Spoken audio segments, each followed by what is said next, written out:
It's Teaching Thursday.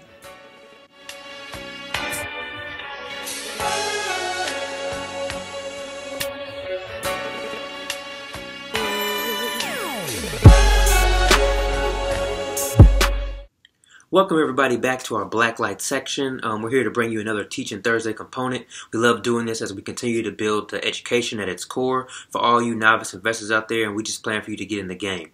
So what is a dividend? A dividend is simply a portion of a company's earnings decided by its board of directors, also known as the BOD. It is calculated on a per share basis, and it may be represented in the form of a percentage known as a yield. This yield represents a fraction of the current stock price's share price. So a dividend may be comparable to what is known as a royalty. She's your queen to be. Now, musicians tend to receive royalties for their artwork that is used, so it's not a direct correlation, but in the sense that it is comparable, is that you receive money for very little or if any effort at all. Now, in the business world, this is sometimes known as mailbox money, where you simply just collect a check, you walk outside, and you just go pick that thing up. And that's what, at the highest level of business, that's their model, equity. You know what I mean? At the highest level of business is mailbox money. Shout out to rap artist Nipsey Hussle for bringing this to light. His latest mixtape, Mailbox Money, is on point, and he also brings up terms such as equity, gross profit, things like that to help further your business mind. So who can receive dividends? Shareholders in the stock as well as mutual fund investors can receive dividends. Now, probably for the most important topic is how do dividends even work? So basically, instead of investing the profits into new ventures, the company's board of directors will decide to post a dividends to give back to its shareholders. This announcement is known as a declaration date. Now, the company will set a record date where they see which investors are eligible to even receive the dividend. In order to participate in the record date, an investor must buy shares prior to the announced ex-dividend date, which is simply 2 days before the record date.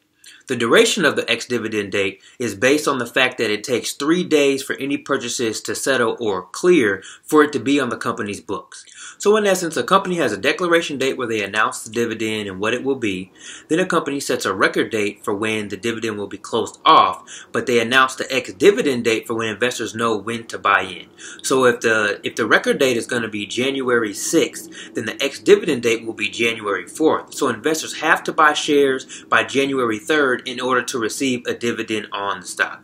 If you want to get more information about it, go to our BMEXtra blog and see our post on Did I Miss the Dividend to get a little bit more information as well as an example. Now, where can you find out what a company's dividend is or even if they have one?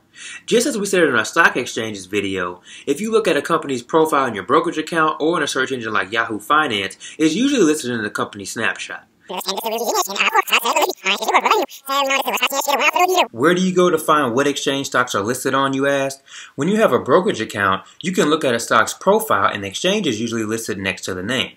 Also, you can go to Yahoo Finance and when you look at the company's profile, it's listed there as well. It will be presented as a dollar amount, either in per quarter or per year increments, as well as the yield will be presented as well. If you see an NA for not applicable, it simply means that the company does not participate in a dividend program.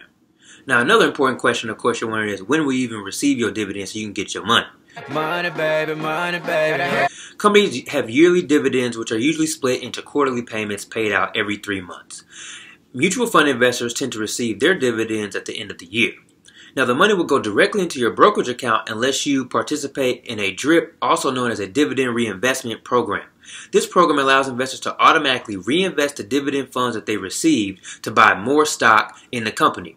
This process tends to waive any commission fees as well as allows investors to buy partial shares in the company.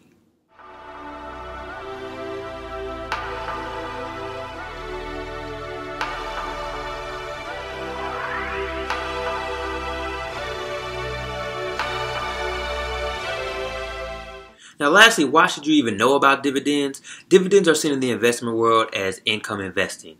It's simply just easy money into a steady stream every 3 months. Dividends serve as guaranteed free money and are enticing during a downtime in the stock's price. Many companies will bump up their dividend to encourage new investors or also encourage current shareholders to stay on board. Companies on stock exchanges are required by law to post their financial information, including their dividend amounts. This amount may change year to year depending upon the company's profits and how well they perform.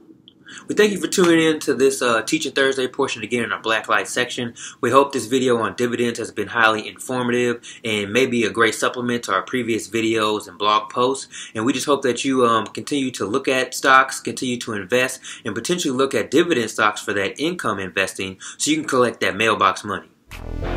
Where your money at? Where your money at?